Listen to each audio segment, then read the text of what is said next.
Good evening. My name is Ed Rowe, and my presentation today will focus on wellness, particularly as it pertains to economics and the Flint water crisis. Before I delve into the Flint water crisis, I first want to discuss the basis for our exploration into optimal health and wellness. Throughout this course, we've used the 8 dimensions of wellness as a cohesive model to define what it means to be truly healthy.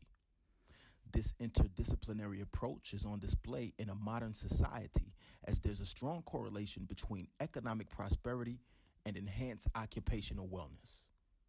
Society believes that earning a degree leads to a better job and salary. The surge in intellectual wellness has a domino effect on occupational and financial sectors. The 8 dimensions of wellness has highlighted the connectedness of each element of health. In the search for balance and wellness, some disparities do become evident.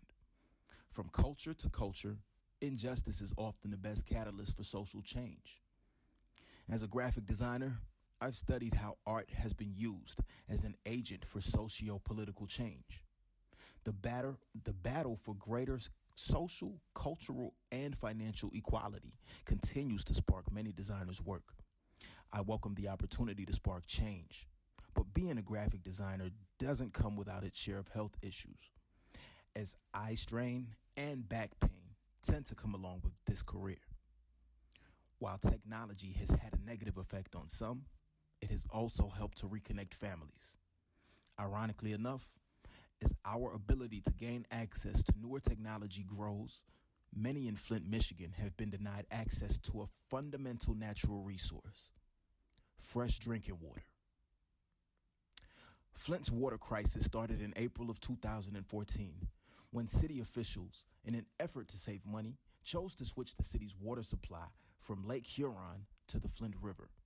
This move would result in Flint's residents being infected from a toxic lead-laced water supply.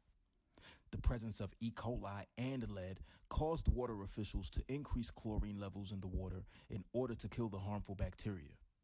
This only made the problem worse, increasing levels of TTHM, or trihalomethanes, a carcinogen that leads to a liver and kidney disease.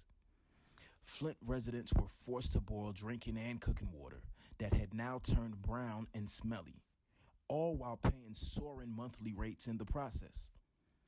The water crisis is so bad that even General Motors stopped using Flint's water back in October of 2014 for fear of corrosion in their machines. And former President Barack Obama was forced to declare a state of emergency for Flint, Michigan. Lead poisoning has run rampant throughout the children of Flint, an illness known to cause numerous cognitive impairments and behavioral problems. Skin conditions also became widespread as a number of rashes and harmful skin lesions began to ravage Flint's unsuspecting citizens, impacting virtually the majority of the city.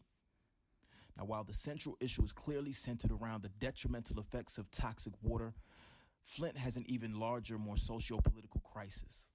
The population of just over 102,000, but the target population includes 60% black citizens, and 40% of those citizens are living below the poverty line. Poverty was already a major issue in Flint prior to the water crisis. Now to think that the city's idea to cut costs involved poisoning its residents understandably leads many to believe the pandemic was racially motivated. This is an issue that requires immediate federal government intervention and resources to reverse the failures engineered by the city government of Flint, Michigan. There has to be mandatory monthly bottled water delivery by military personnel until the construction of the Flint pipeline waterway. In 2014, city officials originally pondered the construction of such a pipeline that would save them over $200 million over the next 25 years. This plan has to be implemented as soon as possible to solve not only the issue of having clean drinking water, but to also create the jobs necessary to stimulate a downtrodden economy.